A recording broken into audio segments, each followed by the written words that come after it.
爱吃黄焖鸡的朋友，不妨在家里面可以试做看看，真的做法简单，关键是味道也不输外面的。首先把鸡腿肉斩成小块。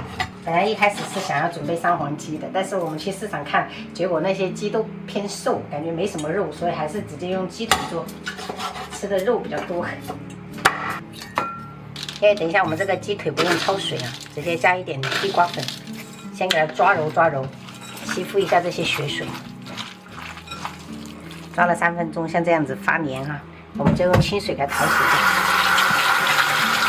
掉。冲洗干净过后，我们就给它沥干一下水分。用地瓜粉抓一下，这个很有必要，血水几乎都被抓掉。我是准备的这种青红甜椒哈，这种的话小朋友就可以吃。那敢吃辣的朋友，你们就准备线椒或者是小米辣。我已经提前把这个料头给它切了哈，葱姜蒜，然后香料准备一点香叶、桂皮，还有一个八角。然后这个白芷的话炖鸡肉真的会非常香啊，建议朋友们放。然后再来准备一点不辣的干辣椒段。黄焖鸡我超喜欢吃里面的这个土豆的，直接给它切滚刀块，加一点干香菇提一下味儿哈。这个是提前半个小时泡好的干香菇，直接给它捞起来备用。我们在炒之前这边可以烧一点开水，因为等一下我们焖鸡是用开水了。铁锅烧到冒烟的程度，我们再倒食用油哈。这样子的话，等一下炒鸡肉不会炸。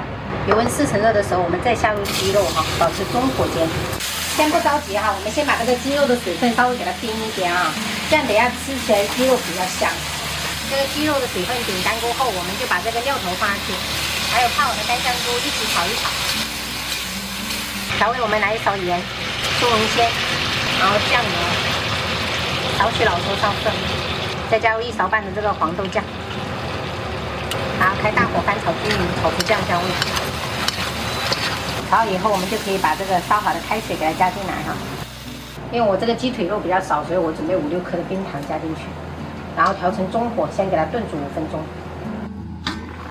5分钟过后，我们就把这个土豆放上去哈，然后继续给它炖煮个7分钟。时间到了，最后我们就把这个青红椒放上去，给它拌一拌。这个土豆炖7分钟是刚刚好的，就是那种粉粉的又不会碎，然后给它拌一拌啊。这个汤汁要留一点，等一下可以小孩子拌饭吃，真的是超香的。打算把它盛到大锅里面蓄热，这样子的话，等一下小朋友回来吃也不会凉。今天分享的这个黄焖鸡，就是做法很简单，而且操作也不难哈，希望朋友们可以学起来，就不用再点外卖了。还清炒了一个莴笋叶，哎，宝贝。然后我还有2道菜哈，然后炒一个江西辣炒年糕、紫菜蛋汤。爸爸最懂吃了，还会加一点汁水。这黄焖鸡一定要拌这个汁，好好吃哦，朋友们。哇，这年糕好 Q 哦，好看，好辣。这辣油宝贝儿，我是用的那个辣椒去炒的，还有泡椒，好 Q 啊。好吃。今天都是下饭菜。哇，这蛋花汤是姐姐最爱喝的。饭还有吗？还有呢，好多的。我知道你们会盛，多吃一点哦。那太了解我们了。很 Q 啊。这个是真的好吃，下次给朋友们分享吧，这个真的很好吃。很下饭。菜市场其实也有卖到这种年糕，为什么没有这么 Q？ 可能工艺不一样。它这个可能是手工手打的。我也不知道，我在网上看到的，看销量还不错，就买来尝一下。这一点可以吧？随便，你只要自己感觉饱就行。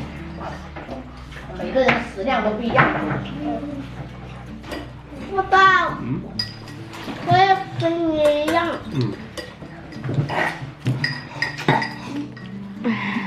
这饿格，吃2碗饭呢还饿着，又要干光了。感觉饱了吗？还是饿格。那是因为你干饭太快了，你脑子还没有接收你的胃。那么多？对啊，我今天煮很多啊，